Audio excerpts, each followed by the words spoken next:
1791년에 탄생한 과학자 한 분이 계십니다. 그분은 바로 사무엘 모르스라고 하시는 분인데요. 이분은 어디에 특별한 전공을 했냐면 전기 그리고 통신에 전공을 했어요. 그런데 그분이 바로 대학에서 이것을 가르치면서 그러면서 이제 그 당시에 1791년에 탄생을 했으니까 그 당시에 이분이 결혼을 했습니다. 그리고 아내와 멀리 떨어져서 살게 됐어요. 그런데 아내가 병이 걸려서 아주 급사를 하게 됩니다. 그냥 며칠 만에 죽게 돼요. 그리고 죽었는데 이 아내가 죽었다는 그 통지를 장례를 치르고 난 다음에 받았어요. 왜냐하면 우편으로 왔기, 편지로 왔기 때문에. 그 당시에는 사람이 마차가 다 날랐기 때문에 그것이 일주일도 넘게 걸린 거예요. 그래서 자기가 듣고 그리고 달려가 보니 이미 아내는 세상을 떠나고 장례를 다 치른 거예요. 그때부터 그가 슬픔 가운데서 늘 소식을 이렇게 정말 급한 소식을 빨리 전할 수 있는 방법이 없을까 그러면서 하나님 앞에 기도하다가 지혜를 받았어요. 이분은 바로 자기 아버지가 목사님이셨어요. 그렇기 때문에 과학자이면서도 항상 하나님 앞에 지혜를 달라고 기도를 했거든요. 그러다가 하나님이 지혜를 주셔서 바로 모르스 부호로 자기 이름을 따서 그거를 전신을 뭐라고 그러냐 모르스 부호라고 했어요. 그래서 군에 갔다 오신 분들은 다 아실 거예요. 도스돈돈 도스돈돈 하는 게 있어요. 그걸로 해서 메시지를 해서 바로 이 전파를 타고 그리고 가면 즉시 거기에서 그것을 받아서 해석을 해서 그래가지고 막바로 통지를 하는 거예요. 이걸 소위 우리는 뭐라고 그러냐 전보라고 말합니다. 그래서 전신 전보를 발명한 사람이 바로 사무엘 모르스라는 분인데요. 이분이 이것을 발명하고 그리고 세상에 그냥 그 기쁜 소식에 그러니까 신문도 그날에 그냥 기사가 뜨는 거예요.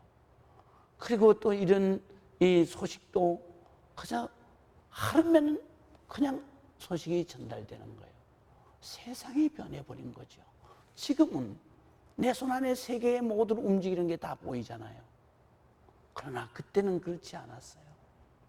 그래서 그때 이러한 놀라운 발명을 한 사무엘 모르스에게 그 언론의 기자들이 전부 다 모여들었어요.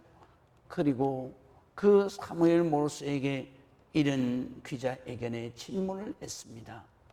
참 위대한 것을 발명했다. 그러면서 자기 아내가 죽었을 때에 그리고 거기에 가서 장례를 다 치르고 난 그 자기 집에 들어갔을 때 그때의 마음이 어땠느냐고 묻는 거죠. 그럴 때에 이 모르스 교수는 이렇게 말을 했다고 합니다. 그때는 정말 앞이 깜깜했습니다. 내가 이 세상에서 어떻게 살아야 할지 길이 보이지 않았습니다. 그때에 저는 바로 그럴 때마다 내 사랑하는 주님 앞에 무릎을 꿇고 주님 내게 갈 길을 보여주십시오 라고 기도를 했고 그리고 이 모르스 부원을 통해서 이 전신을 이것을 발명할 때도 하나님 앞에 매일같이 기도함으로 하나님께서 이것을 발명할 수 있는 기능과 지혜를 주셔서 오늘날에 이 모든 역사가 일어났습니다. 이것을 한 것은 내가 한 것이 아니고 하나님이 하셨습니다. 할렐루야.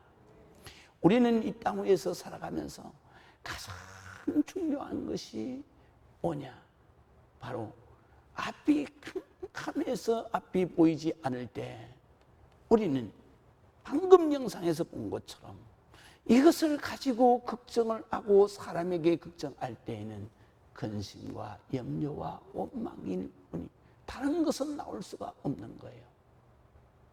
그렇지만 똑같은 염려와 걱정과 불안을 하나님 앞에 가서 토로하고 하나님 앞에 가서 그것을 물을 때에 그때 이것은 염려가 변해서 기도가 되는 거예요. 걱정이 변해서 큰고가 되는 거예요. 이 모든 것이 바로 하나님 앞에 들어질 때에는 바로 해결의 길이 열리는 거예요. 그것이 바로 우리가 하나님을 믿는 이유고 하나님을 믿어서 우리에게 내려지는 하나님의 축복인 줄로 여러분들이 믿으시기를 주의 이름으로 축원합니다. 오늘 성경 7절을 보면 하나님께서 이렇게 말씀하십니다. 만물의 마지막이 가까이 왔으니 그러므로 너희는 정신을 차리고 근신하여 기도하라. 그렇게 말씀하십니다. 우리가 예수님을 알기 전에는 정말 방탕하면서 되는 대로 그리고 앞이 보이지 않는 삶을 아무 생각 없이 막 살아왔던 것 같습니다. 그런데 오늘 성경에는 우리 주님이 이렇게 말씀하십니다. 만물의 마지막이 가까이 왔으니 그랬어요. 이 말은 무슨 말이에요? 우리 주님께서 신약 성경 가운데서 우리에게 들려주시는 말씀에 가장 중요한 말씀은 때를 말합니다. 때. 그래서 내가 세월을 아끼라 때가 악하니라 그래요. 이 때라고 하는 것은 우리가 살아가야 할 시간을 말하는 거예요. 우리가 정말로 얼마만큼 살아왔나는 여러분들이 다 알아요. 그러나 우리가 앞으로 얼마만큼 살아가야 할 것인가라는 것은 그 시간은 저도 모르고 여러분도 모르는 거예요. 내 살아가야 할 남은 시간이 얼마만큼 남았는지 모르는 거예요. 그래서 마지막에 때가 가까이 왔을수록 그 말은 무슨 말이냐면 바로 신약 성경에서 가장 중요하게 우리에게 가르쳐 주시는 신학이 있어요. 그게 뭐냐 하면 바로 종말신학이라는 거예요. 종말신학이라고 하는 것은 두 종류의 종말이 있는 거예요. 하나는 개인적 종말이고 하나는 시대적 종말이에요. 오늘 성경에서는 이 두 가지를 의미하는 거예요. 내가 이 세상에서 앞으로 마지막 종말을 얼마만큼 살다가 맞이할 것인가? 이는 아무도 모르는 거예요. 그렇기 때문에 우리는 이 세상을 살아가면서 가장 중요하게 생각해야 될 것은 바로 종말론적 신앙을 가져야 된다는 거예요. 종말론적 신앙은 언제나 하나님 앞에 미래를 준비하는 삶의 자세를 가져다 주는 거예요. 그리고 우리가 정말로 종말론적 믿음을 갖게 되면은 우리가 하루하루의 시간이 분초를 따져서 그 시간이 정말로 귀한 시간이고 그 시간이 참으로 내게는 소중한 시간이다. 그렇기 때문에 헛된 인생을 살지 않게 하는 것이 바로 종말신앙의 교훈인 것입니다. 그래서 내가 언제 죽을지 몰라. 나는 다음 시간에 죽을 수도 있고 다음 날에 죽을 수도 있고 다음 해에 죽을 수도 있고 아니면 정말로 하나님이 허락하시는 때가 길다면 요새 모든 사람들이 노래하고 모든 사람들이 바라는 게 뭐예요? 100세의 인생 그러잖아요. 그런데요 백세 인생 그리 좋은 거 아닙니다. 왜냐하면 정말로 지금과 같이 적어도 청년의 때는 아니더라도 정말로 지금과 같이 건강하고 그다음에 내가 정말 할 수 있는 것을 할 수 있는 활동량이 풍부한 때라면 백세도 축복이죠. 그러나 과연 우리의 육신이 유통기한이 짧은 우리의 인간 육체가 어떻게 100세 동안 유통해서 썼는데 이게 오늘과 같은 활동량으로 우리가 활동할 수 있고 살 수 있을까? 아니겠죠. 노쇠의 현상을 감안한다면 100세까지 사는 것은 행복이 아니다라고 생각이 되어집니다. 그러면 우리가 남은 때를 얼마나 정말로 하나님께서 기뻐하시는 그런 삶을 살아낼 수 있을까? 이거를 오늘 성경에서 너희가 이렇게 살기를 원한다면 너희가 이렇게 해야 된다. 우리는 이 땅 위에서 살아가면서 대부분의 사람들이 어떻게 생각합니까? 에이, 사람 한 번 죽으면 끝이야. 이런 마음을 살지요. 그러면서 자기 마음대로, 자기 욕심대로 막 사는 게 자기 깐에는 아주 잘 산다고 생각해요. 그러나 돌아보세요. 그건 절대로 잘 사는 삶이 아닙니다. 성경은 언제나 우리에게 말씀하십니다. 어떻게 해요? 생각하면서 살아라. 믿으시면 아멘. 그래서 오늘 성경에 뭐라고 하냐면 그러므로 너희는 정신을 차리라. 이건 뭐예요? 정신을 바짝 차리라는 얘기는 생각을 긴장하면서 매 순간 생각을 하면서 살아라는 얘기예요. 생각 없이 막 살면 안 된다는 거예요. 그런데 오늘날에 이 땅에 있는 많은 사람들이 내가 왜 사는지도 몰라. 내가 왜 사는지 생각도 안 해. 나는 어떤 존재인지도 알아보려고 생각도 안 해. 내가 누군지도 몰라. 여러분 자신 누군지 압니까? 깨끗 안다는 게 뭐가요? 누구의 아내라 그러죠. 누구의 남편이라 그러죠. 여러분 여기에서 물론 뭐 많은 사람들 대부분이 다 아내고 남편이잖아요. 그러나 그렇게 아내고 남편이라고 내 존재입니까? 아니에요. 누구의 엄마, 누구의 아버지? 아니에요. 누구의 아들? 아닙니다. 내 존재는 하나님께서 유일하게 만들어낸 이 세상에 단 하나밖에 없는 위대한 존재라는 사실을 여러분들이 아시나요? 그렇게 막 살아야 할 인생이 아닙니다. 생각 없이 살아야 할 인생이 아니에요. 그렇기 때문에 지금 오늘 이 시간에 깨달아도 내가 내 마지막 살아남을 때가 얼마만큼 있다.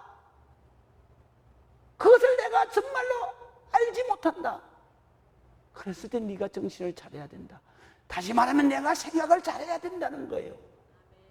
우리는 한순간을 살아가면서 나는 누구인가, 나는 왜 사는가, 나는 뭐 때문에 사는가, 나는 어떻게 살아야 하나, 그리고 나는 누구를 믿고 살아야 하나, 누구를 믿고 사는데 내가 정말로 어떤 모습으로 존재해야 하나, 나는 무엇을 하며 살아야 되나, 그리고 나는 정말로 주님 앞에 섰을 때 어떤 모습으로 서기 위해서 살아가는가. 적어도 이런 정도는 보편적으로 저와 여러분들이 하고 살아야 되는 거 아니에요? 그런데 여러분들은 하루 24시간을 마치고 났을 때 그때 여러분 한 번이라도 이런 생각을 하였습니까? 특별히 우리 하나님의 자녀라면 수시로 생각해야 합니다. 그것이 바로 기도인 것입니다. 하루를 마쳤을 때에는 바로 하루 동안에 살아온 모든 삶들을 하나님께서 나를 목적하시고 이곳에 보내신 그 목적대로 살았는가를 우리가 생각하면서 하나님 앞에 기도하고 잠이 들고 자기의 하루의 삶을 정리하고 잠들 줄 알아야 되는 거예요. 아침에 일어나서 여러분들이 어떤 분들은 1년 내내 가도록 거울 한번 안 쳐다보는 사람이 있더라고요. 그래서 왜 안 쳐다보냐고 물었더니 그래요, 자기가 초하게 늙어지는 게 자기 보기 싫고 속상해서 그래서 안 본다나요? 저도 가끔 그런 생각이 들 때가 있어요. 제가 제 마음속에 나는 20대 때의 그 아름다운 얼굴이 뭐 아름답지는 않겠지만 내가 보기엔 그래요. 그 얼굴이 내 마음속에 있는데 거울 앞에 딱 서면 이거는 무슨 도대체 늙어도 이렇게 늙었나? 그런데 그렇게 생각을 하면 거울을 보기도 싫고 사진을 찍기도 싫은 거예요. 그래서 저는 항상 거울을 내 동선에다가 다 갖다 놓습니다. 그래놓고 거울을 보고 또 내 사진을 내 방에 크게 확대해서 걸어놔요. 그래놓고는 제가 딱 들어가면서 내 사진을 보고 이렇게 말하죠. 아, 이주은 목사, 당신은 참 위대해. 참 멋지게 생겼어. 하나님이 위대하게 창조하셨구나. 하나님의 뜻을 따라서 정말 위대하게 살아가나. 그러면서 내 스스로의 자긍심을 갖게 하는 거예요. 여러분, 늙는다고 초해지는 게 아닙니다. 내 마음이 초해질 때 내 얼굴이 초하게 보이는 거예요. 우리는 정말로 나이가 들어서 골진 그 이마를 바라볼 때 우리는 어떻게 생각해야 되나? 우리가 살아온 여정에 정말로 내가 잘 살았고 하나님의 말씀대로 사는 그 삶의 흔적이 내 이마에 아름답게 새겨졌다. 그 주름만 보지 말고 그 주름이 새겨지기까지의 나의 삶의 아름다운 삶을 기억하며 그 모습을 볼 때 그 주름조차도 우리의 아름다움이 되지 않을까. 할렐루야. 좀 그렇게 생각하고 삽시다. 저는 그렇게 생각하고 삽니다. 그래서 제가 여행을 가서도 꼭 그냥 아무렇게나 하지 않습니다. 저는 반드시 내 몸의 몸가짐을 반듯하게 해야 나가는 사람이에요. 그래서 제일 첫 번째는 뭐냐? 머리를 반듯하게 해야 됩니다. 그 다음에 또 넥타이를 딱 빼고 양복 옷을 반듯하게 입고 구두까지 지저분한 게 묻으면 저는 안 나가요. 안 신어요. 그래서 구두도 깨끗하게 씻어서 그래서 제가 나가죠. 그렇게 살았습니다. 그런데 그렇게 살았는데 여행을 가서도 어디에서도 내 삶의 자세를 한순간도 흩어지지 않을게 살려고 애를 쓰죠. 그렇게 사는 나의 삶의 얼굴이 바로 내 인생의 역사인 것입니다. 그 삶의 역사가 아름답게 새겨진 얼굴을 봤을 때 정말로 거기에서 하나님이 기뻐하시는 나의 존재의 아름다움을 발견하게 되는 것이죠. 여러분, 우리는 마지막 때가 가까이 오면 왔다. 내 삶의 마지막 순간이 점점 가까이 왔다는 것을 의식했을 때에는 하나님의 말씀을 우리가 생각해야 돼요.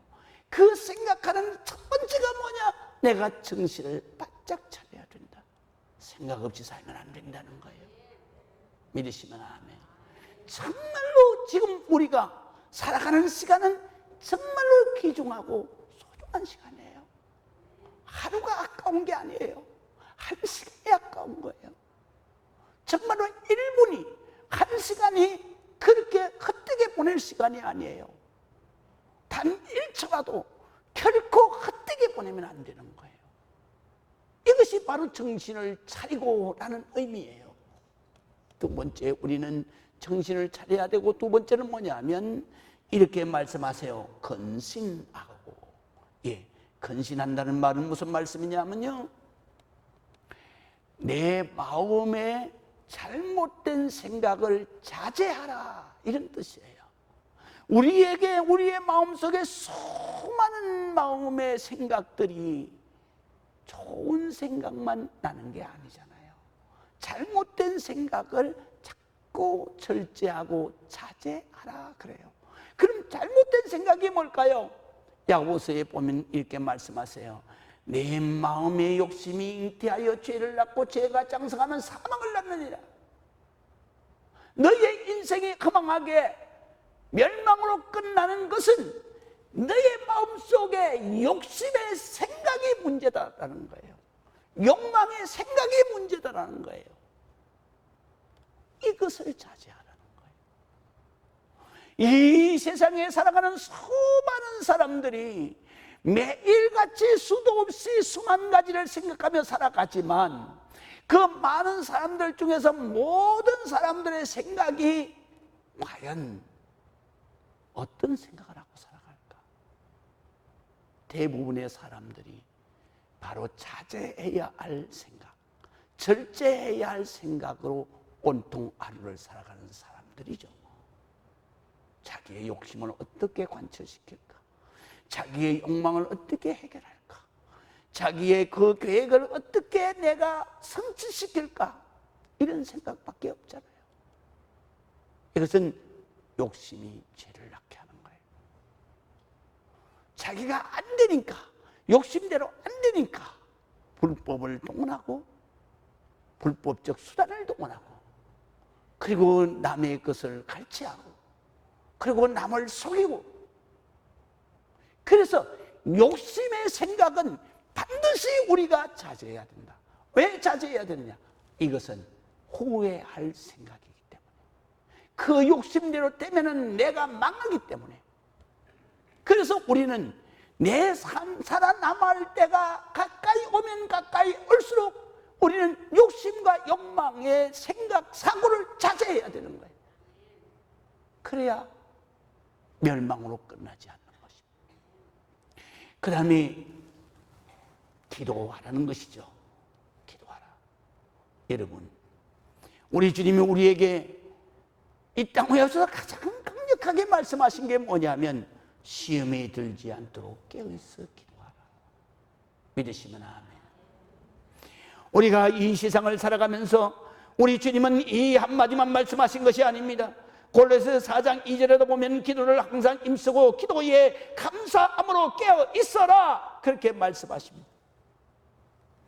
또 뿐만 아니라 우리가 하나님 앞에 날마다 기도하면서 살아가는데, 우리가 기도할 때는 하나님이 반드시 우리의 모든 것을 해결해 주시겠다는 약속이 있는 거예요.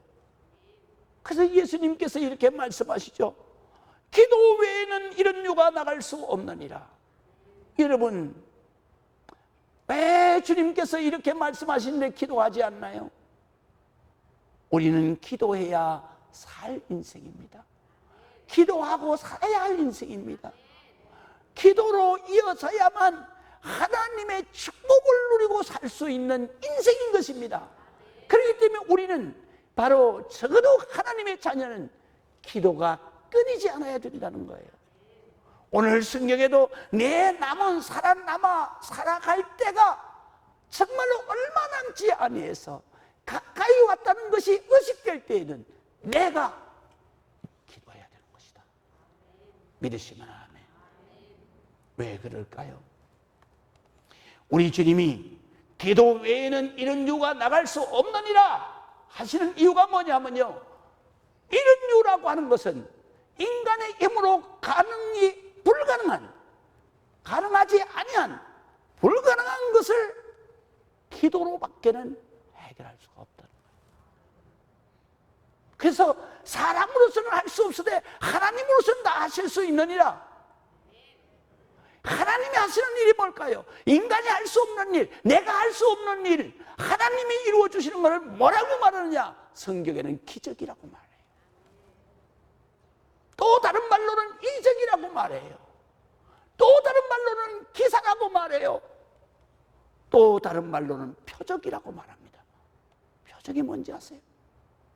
하나님 내 아버지가 살아계시다는 것을 내게 기적의 증거로 나타내셨다.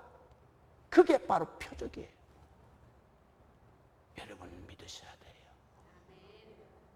우리는 믿어야 합니다.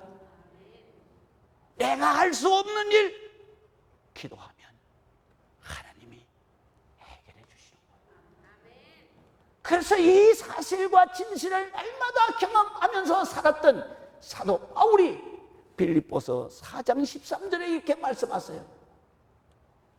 하나님이 능력을 주시면 내가 할 수 없는 것 다 할 수 있어.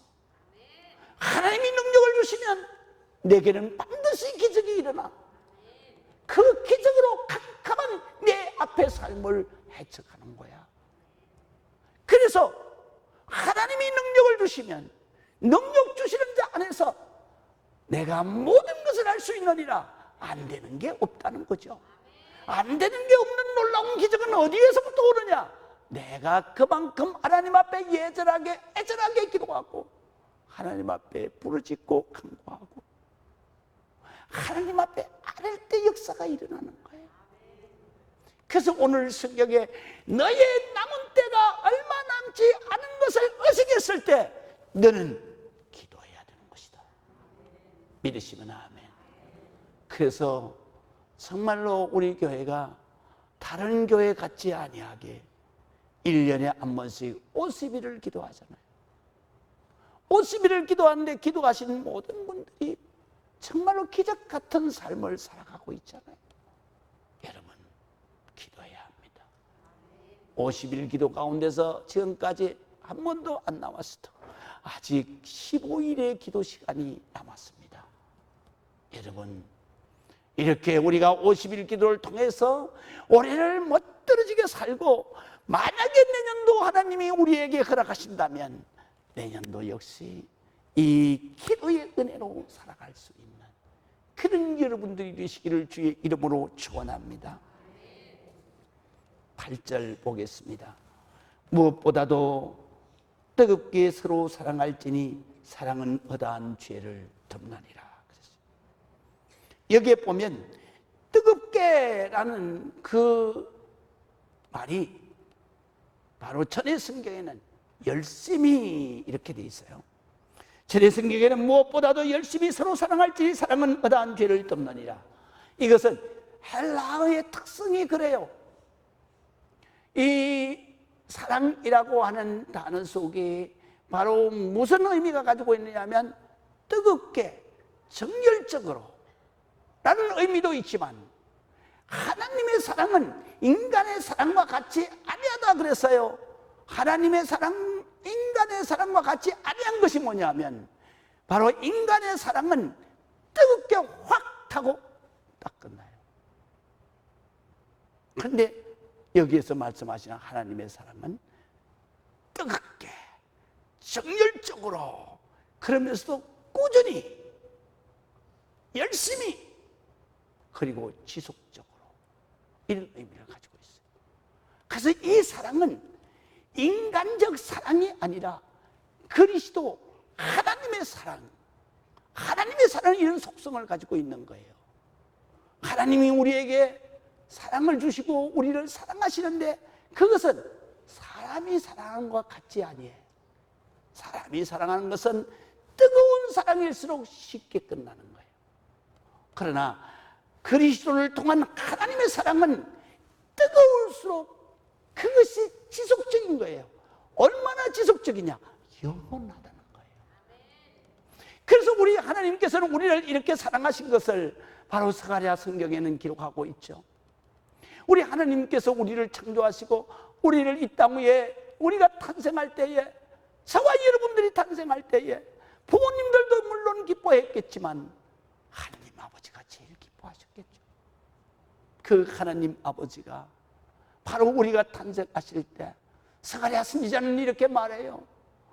내가 너를 보고 기쁨을 이기지 못하며 너무 기뻐서 이걸 이길 수가 없어.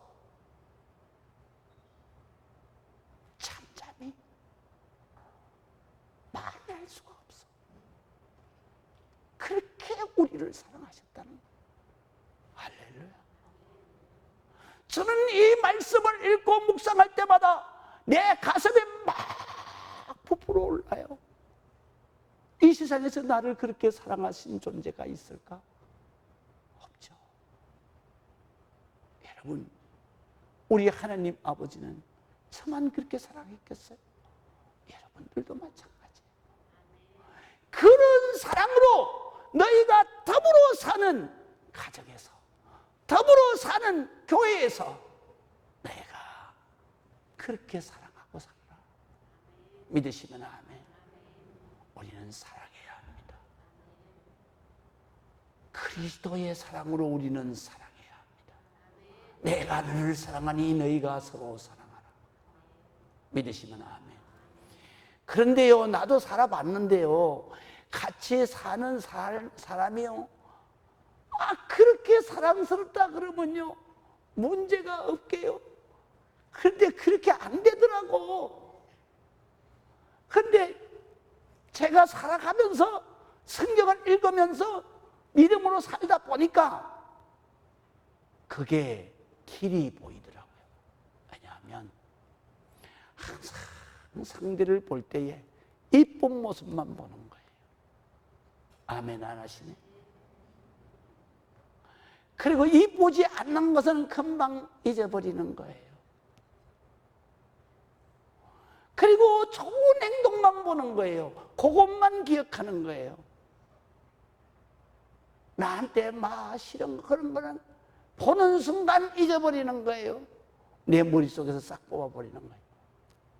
그리고는 떠나 있을 때도 이쁜 것만 생각하죠. 만났을 때도 이쁜 모습만 보지요. 그러니까 얼마나 사랑을 안 할래 안 할 수가 없는 거죠. 아멘 안 하시네. 저는요, 일주일의 삶 가운데서 제일 기쁠 때가 언제냐? 이 시간입니다. 할렐루야. 왜냐하면요, 이 시간이 아니면 내 식구들을 만날 시간이 없잖아요. 그래요, 안 그래요?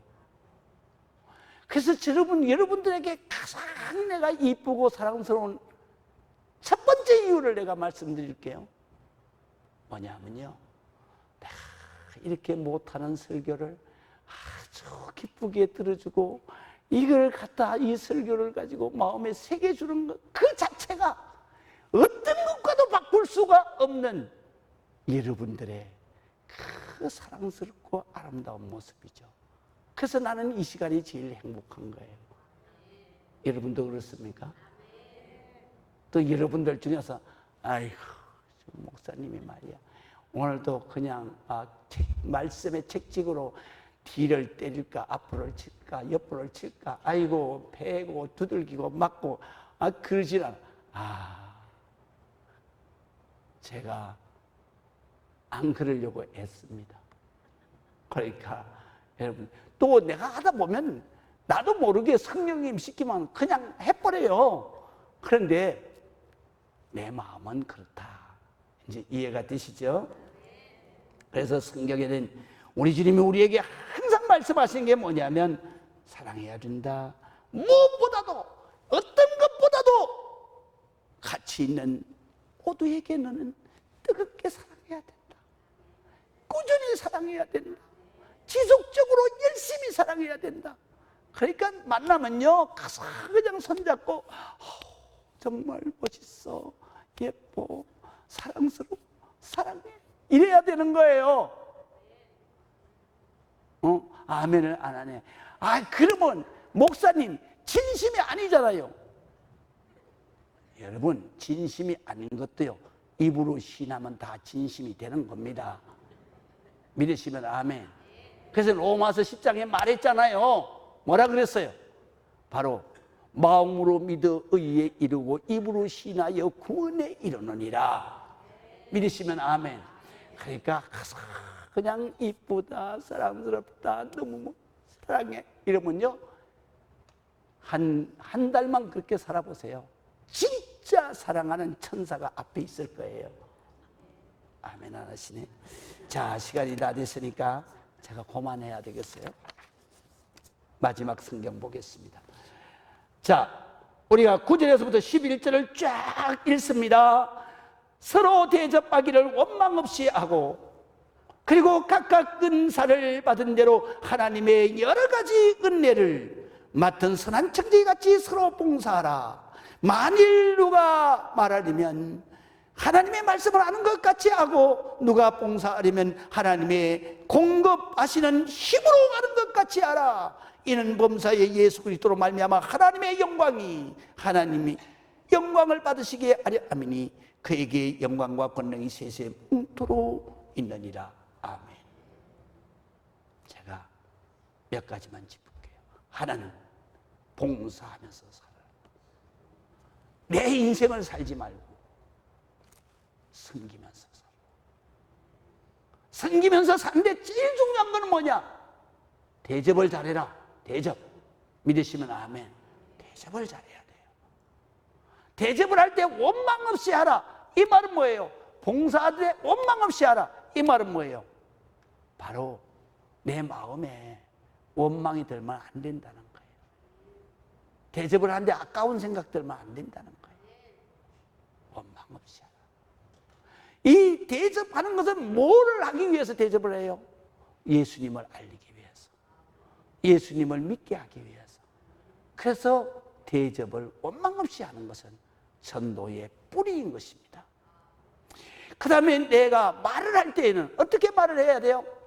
바로 하나님이 말씀하시는 것처럼 말해야 돼요. 믿으시면 아멘. 내 입이라고 마음대로 말하면 안 된다는 거예요. 하나님이 말씀을 주신 말씀처럼 해야 된다는 거예요. 그래야 문제가 없다는 거죠. 어떤 사람은요, 열심히 헌신하고 봉사하고 충성하고 막 복을 막 축복을 대쌓아요. 그런데 뭘로 다 까부시냐면 이걸로 다 까부시는 거예요. 천국에 하면 아무것도 없는 거예요. 여기에서 다 해먹었어요. 그래서 말은 하나님이 말씀하시는 것처럼 해야 된다. 마지막, 너희가 봉사할 때 그 드리는 돈 그리고 힘, 그거는 하나님이 공급하시는 것 같이 해야 된다. 다시 말하면 다 예수의 이름으로 하라는 거예요. 그것은 왜냐? 주인을 찾아라 이 말이에요. 이거는 내가 주인이 아니야. 내 것으로 하는 게 아니야. 하나님이 주신 것으로 하는 거예요. 기도하시겠습니다.